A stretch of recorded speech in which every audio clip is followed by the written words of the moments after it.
Howdy folks, just gonna do something simple right now and plant some lettuce seed. We're gonna start it in our germination station. Sorry, I forgot what I was gonna say. You already saw pictures of the germination station, but I want to get a, I don't want to say a jump start on the lettuce, but usually I already have some lettuce started already, but we're going to get this ready for our elevated raised bed, which we still have to prep. So no better time than this one day off to get this seed started.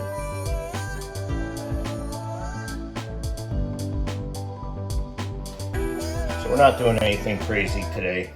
We're going to be doing a salad blend Rocky Top lettuce from Baker Creek. I've been getting away from single varieties and been doing this mix a little bit more often. It's just a little easier for me, and you know, it's nice to have this. You could just go out and just clip or pick whatever you want and throw it in your bowl and have at it. So I like the variety. So this is what we're gonna be planting today, or starting today. So I have my seed starting loam. Now I did purchase the loam, the seed starter, because this is relatively sterile. The reason I do that, which I've explained in other videos, is to eliminate bugs in the house. Now if the economy crashes and I can't get this stuff, then I'm just gonna go ahead and use the compost that I make outside for seed starting. Of course, I'll just have to put up with the bugs. So I have a little more than a half a bucket here, 5-gallon pail. And I'm just going to mix this up a little bit. I just put about a half gallon of water. It's gonna take quite a bit more. And the reason I'm doing that is because the soil is going to absorb an awful lot of water. And instead of trying to put this in loose and not watered or damp, it will end up, the soil will end up sinking way down deep in the cells, and I don't want that to happen. Let's put some more in there. This amount of soil is probably going to take this whole gallon. So what you do is pour it in there, mix it up, and then I'm going to let it sit for about 15 or 20 minutes, and then I'll come back and we'll fill our cells. But give this water a chance to get on in here. And I'm just mixing this up with my small little garden shovel here.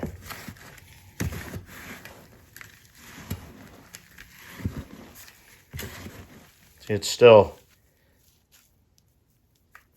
spongy. I mean, you can hear it.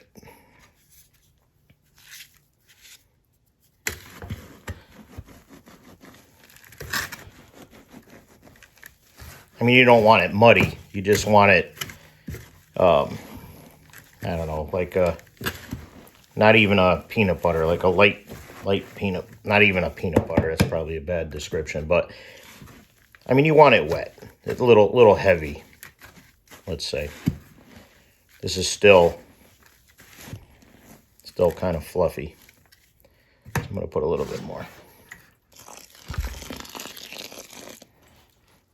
Almost a whole gallon.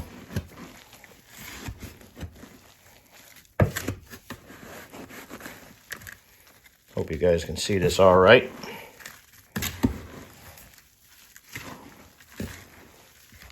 So usually, like, see that? Look at that. See how it springs back to life? So this is gonna accept an awful lot of water here. So let's let this sit for a little bit. We'll be right back.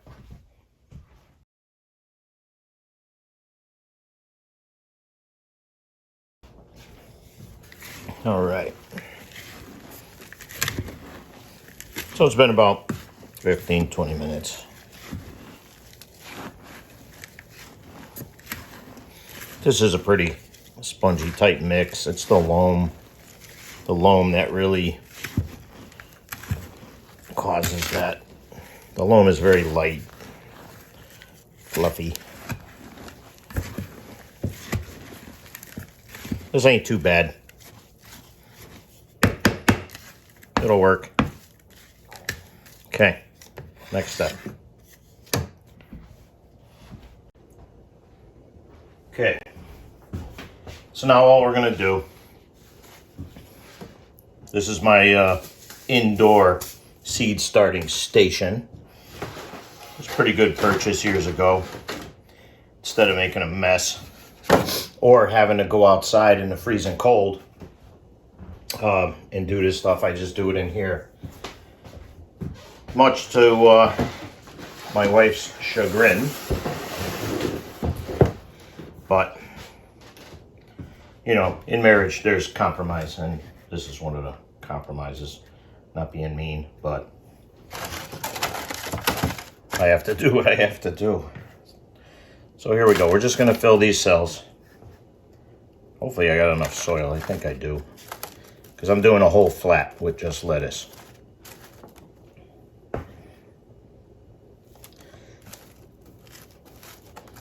So you can see,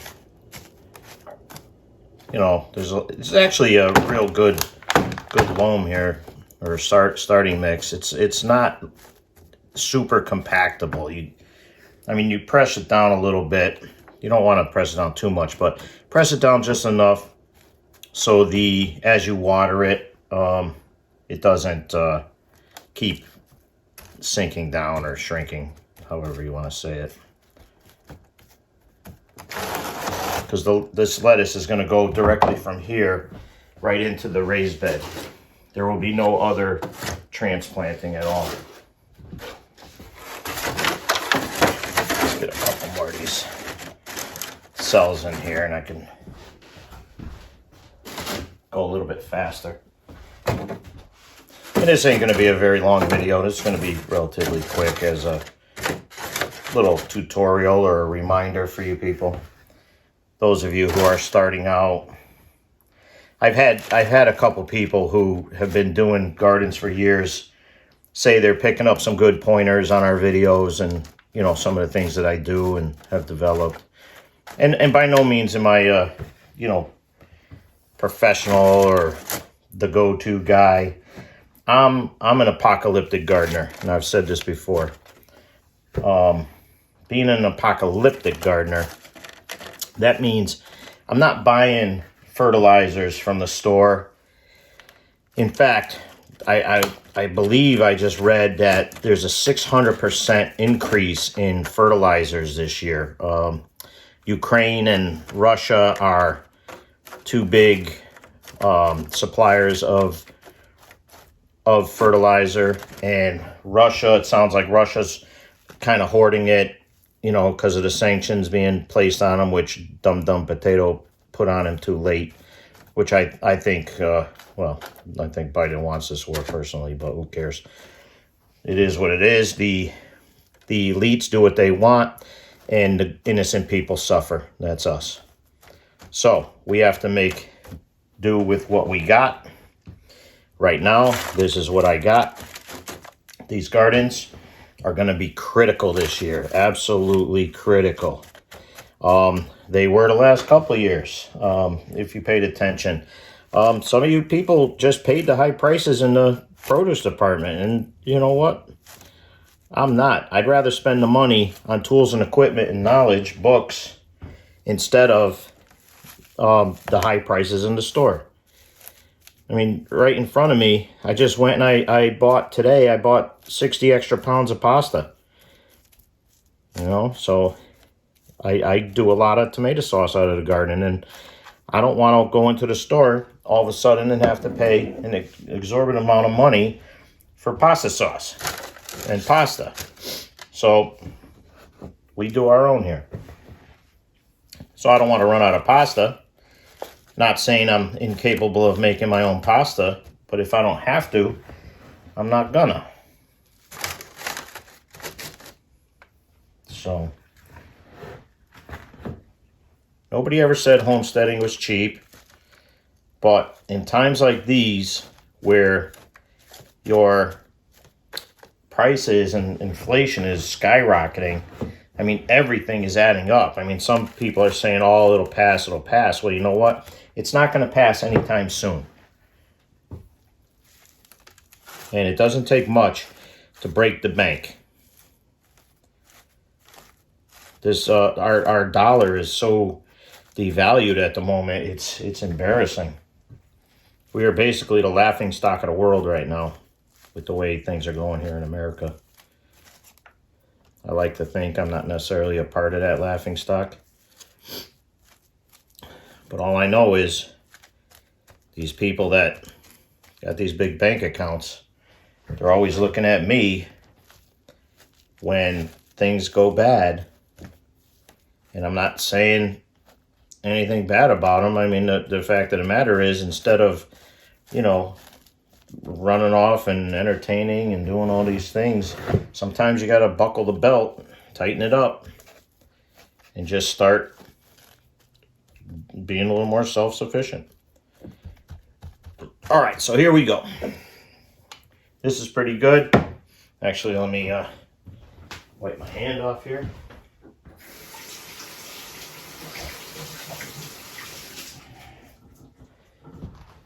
So really, as we do this and I'm talking, I just want to stress the severity of the situation at hand. And right now, everything is critical. Your gardens this year are going to be vital. Have no doubt. So this is actually last year's seed. I didn't even open this packet yet. But all I'm going to do here is, I'm not going to go crazy, but I'm gonna just sprinkle these out. I'm not going to do individual cells necessarily. I'm going to let these babies go like crazy. All right, so I'm just going to sprinkle a few, make sure I got a good coverage here. And I'm going to take the rest of this seed once I get my bed prepped out there, and I'm going to just sprinkle the rest of this out there. And you could see how much is still in there. There's a lot of seed in these little packets. All right, so I sealed that up. So now I'm just gonna lightly tamp the seed in. You really want to just get this seed on a very thin layer of soil here. But these should germinate like crazy, and this should be a very bushy tray of lettuce. If I have to thin it out, I'll thin it out. If I don't, then I'll thin it out in the raised bed. I'll just pick these apart and replant them, and they'll catch up. They really will. So now I'm just going to take some more soil real lightly and just kind of cover this up best I can. This stuff is not very easy to do this, but sometimes you could take the dry soil at this point and just put a layer over top. But really with the lettuce seed, sometimes just touching the soil is enough to get it to germinate. Not necessarily all the time, but a lot of times. And I know on camera, it's probably hard to tell the difference between some of the seed and some of this feed or whatever it is they put in this starter. This is all natural. It's not, there's no chemical in this stuff. I don't use chemical fertilizers at all. I don't like them. I don't trust them. Yeah, sure, they make your plants grow vibrant and, you know, and crazy, but I just don't trust it. I don't like that company Monsanto. I don't like the fertilizer companies. I don't like anybody, pretty much. That's why I do my own thing. You don't catch me at parties and all that stuff. This is what I do, and I enjoy it. This is fun stuff for me. And now I could share it with you, you know, via video.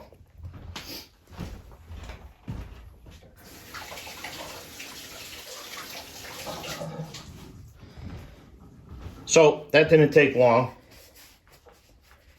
Now I'm just going to transfer these back into the tray here, the 1020 tray. So let's move this bucket out of the way. Let me make sure you guys can see this. Not that it's anything you know, it's not real exciting, let's say. So I'm just transferring these into here the way they were. And there's no I just kind of overlap the inner layers of this cell. So when I go to put the clear greenhouse top on it, the clear top, it'll fit a little bit better. So I use these deep cells. You can buy cells that are more flush with the tray here, and that's fine. And that the cover will fit better. Let me move this so you can see this. But I've learned to just do this because it's deeper. The roots have more room to travel. If they do get a little root bound, it's not going to get root bound as fast as the shallower trays. And I really can't stand having to transplant more than once. And I know that the more you transplant, basically the stronger your plant is sometimes. But in my experience, even the weakest plants always catch up. They always catch up. Your biggest deal when you're doing like lettuce and some of these, seeds that are closer to the surface is not letting the soil dry. If the soil dries out, then there's a real good chance that the plant is not going to produce as much fruit as if it stayed moist. And you don't want to soak it. You just want to keep it moist like it looks right now, damp to the touch. I'll put this in the germination station, and I'll actually throw some water in the base of the tray just to get that. Well, I want some more water to go up into the cells, but I want to get that humidity up inside that cover. And that's going to help keep the soil wet or moist. So, not sure what else I could say at this moment in time, but this is a big deal. I'll be able to transplant these, anytime they, I'll let them go a couple inches before I start moving them out to the raised bed. So, but that's it for the moment. All right, so let's get this in position in the germination station. So now, what I'm going to do here is just taking some regular old cheap ground cinnamon. I've been using this same bottle on my plants for like 10 years. I mean, it lasts a long way. I even use it for a little bit of baking, but I'm just going to liberally sprinkle this along the top. And this is an inhibitor for bugs and fungus. It's a natural thing, and it works good.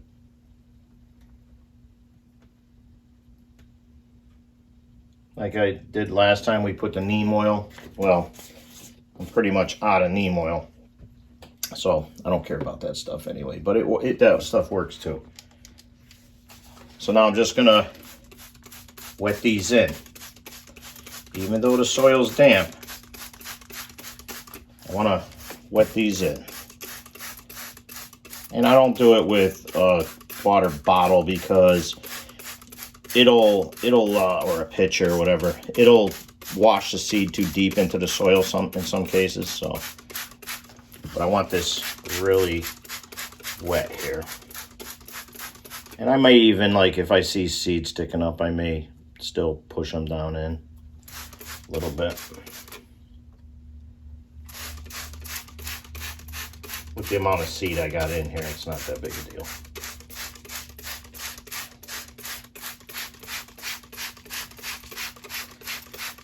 but this will also aid in the germination, getting it going. Because once that seed gets moist and the soil gets wet and it's touching up against that seed, there's a reaction there, and that's what that seed wants.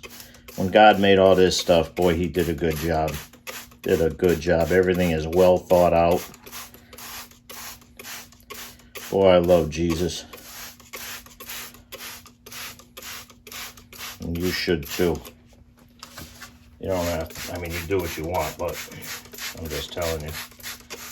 I wouldn't have any of this if it weren't for God.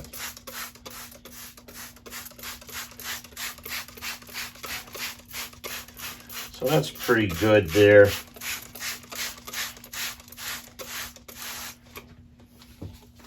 So in a bit, I'll sneak I don't know, I'll probably put like half of this pitcher right here. I'll put about half of this little thing, so it'll probably amount to maybe a pint, a little more than a pint in the bottom of this tray. That'll be enough. Just grab the lid. All right. So let's get this over the top. That's it. That's a wrap. So now, at this point, we have potatoes. These just came in the mail, even though I got some down in the basement. I didn't want to take a chance this year, so I did purchase those potatoes. I don't like what I'm seeing, so I went ahead and bought those. And my onions, you can see, are going crazy. They need another haircut. And look at the thickness. I'm gonna try and do this. The phone is on a tripod here, but look at the thickness of these. Look at that. Beautiful. So I started them very early. These I started later. You can see how thin they are.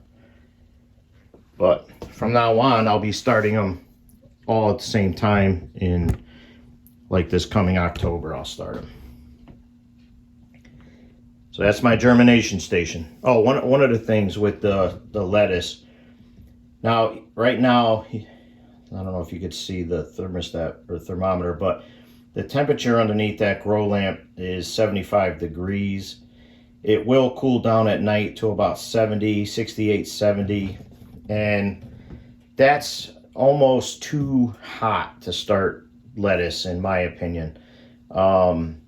It'll probably start just fine, but I find that little cooler temperatures, especially at night, will cause the lettuce to start a little better.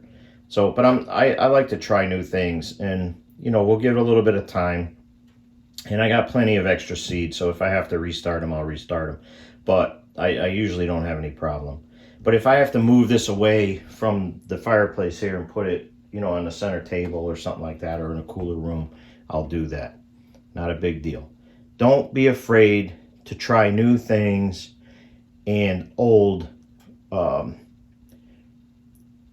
let's say, old ways of doing things, the old ways. Learn these skills. I try something different. I don't do everything 100% the same every year. I always think outside the box, try new things. What works for me, what makes things easier. And this way I'm able to do like things in bits and pieces. Like, I don't need to start all of my seeds in one day. That's just too time consuming for me, and it's not necessary. A lot of these vegetables, they germinate at different lengths of time. Some of them are way slower than other plants, and some of them grow extremely fast. So I don't start them all at the same time. I try and stagger them. So then come Memorial Day weekend, all of my varieties are ready to go in at the same time. And that day, I'll take a day, me and the boys, and we'll go plant everything. But I'll tell you what, take the time, start learning, you don't even necessarily have to start your own seed. I mean, hopefully there's no shortages in the nurseries and stuff. Last year, a lot of the nurseries were a little bit late getting certain vegetables. I don't want to get caught up in that. That's why I ended up starting seeds. Geez, I don't know. I've been starting my own seed for probably 20 years, something like that. But learn it. Don't be afraid. And be, you know, if we can all be self-reliant in just a little bit, you're gonna win. This could be the difference between getting in the food line or not getting in the food line. And if you had to grow only one thing, grow potatoes. Potatoes are you eat a lot of them things. Potatoes, tomatoes, but anybody can grow a garden too, but learn how to preserve your garden. Canning, freeze drying, dehydrating. Lots of things, lots of methods. Teach your family. Learn together. Oh, that's the best I can say it. If I drop dead, my boys can continue this on and, feed and protect their mother. So, this is why we do it. That's all I got to say about that.